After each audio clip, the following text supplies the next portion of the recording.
What's up? Today we're going to go over my 2000 Sportster 883 stunt build here the night before our first local show. It's pretty cool. Front to back, we're starting with these front forks. We put in Racetech 0.9 kilogram per millimeter springs, and that helps stiffen up the front end a little bit. Went with these TC Bro adapters on both sides of this 2000 Dyna front end that's got the dual caliper for the forks.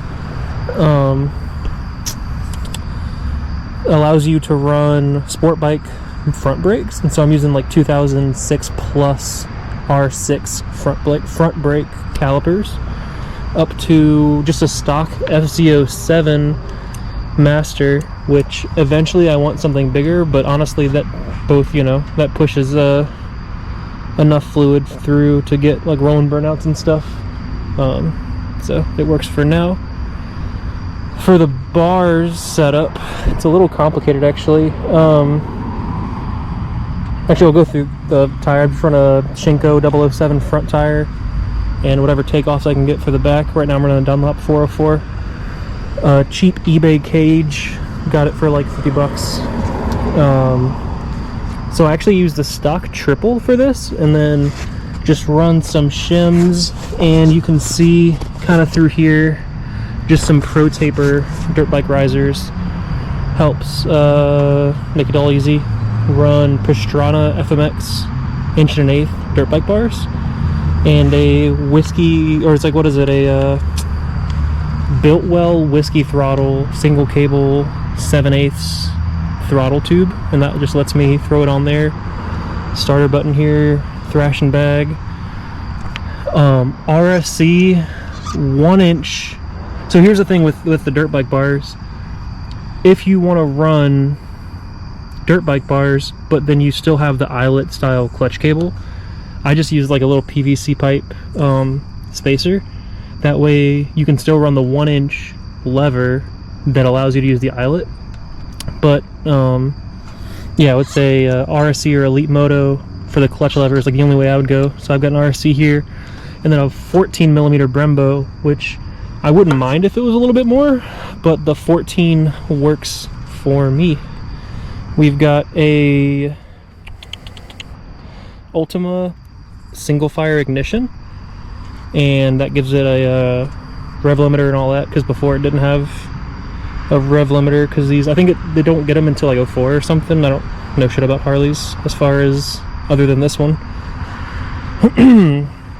We did the carb mod, which there's a hole right there that's the normal breather. We just put a bunch of JB Weld in there, and then I'll get my flashlight out.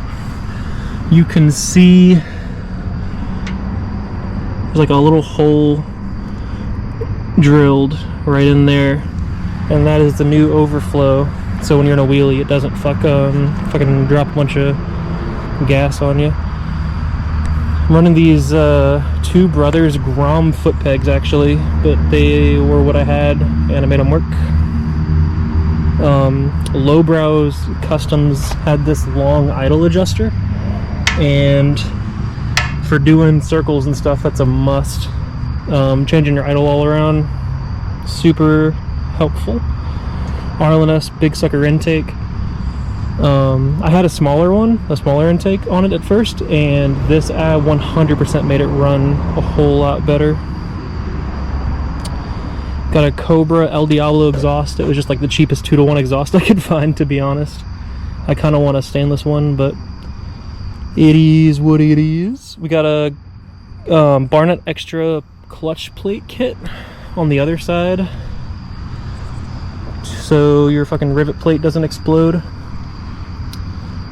Let's see, did a trans breather. So normally there's a little line under here that's your trans breather, and if you get on it real hard or do wheelies, it'll spit oil all over the back tire and brakes and shit. So I just ran an air line, mended it, went all the way up through here, around, came up through the other side, and that's been working for me so far. Don't have any issues with it with it leaking out. Let's see, what else? We've got Saddleman step-up seats, which I like, but it's really squishy. And if I had to do it again, I would honestly go with a Lucky Dave seat or something that had a bigger lip for seat standers, because seat standers are really difficult with this seat because my feet, like, I don't know, you can kind of see, like, I'll squish, like, see how easy it is to squish that shit down? I don't know. I would prefer something stiffer, but that is just me. We've got a Cox subcage, which I like a lot for circles, but I will say it gets loose all the fucking time, so you have to use Loctite on this, and even with Loctite it will probably still rattle loose when you come back and scrape. Just drilled some through holes and ran a big block of titanium from Homegrown Industries. If you know, you know. Got Burley 15-inch shocks. They'd get the job done fine for the price, honestly. You know, it's, I don't know. I haven't ridden anything with like really good suspension as far as Harley goes, so I don't really know what really nice shocks feel like.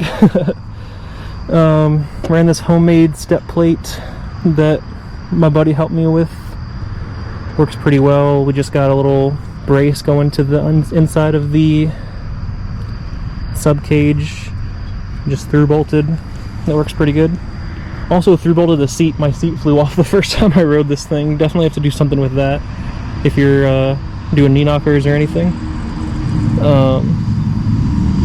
And then last but not least, we'll talk about the brake setup.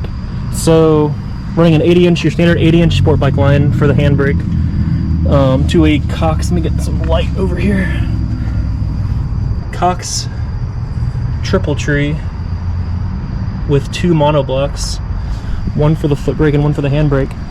I hated the way that Harley lines work, where they've got like a rubber line to a steel line to a rubber line, especially for the foot brake. So I just ran a Grom junction valve line, which is like 45 inches, and it worked perfectly for me. So yeah, 58 tooth rear sprocket from Vulcan. They killed it. Like them a whole lot more than dealing with other companies. It's a 2158 setup. Got a Sporty Mob, or whatever the fuck they are, chain slider. Works as intended. Got oil absolutely everywhere because the last time I rode, fucking blew out my drain plug, or my fill plug, whatever. So I need to do the boat plug to that. But I want to say that's it. It's a whole long list of stuff to get it from how it was stocked to where it is now. But I don't know. It's been going pretty good. I like it.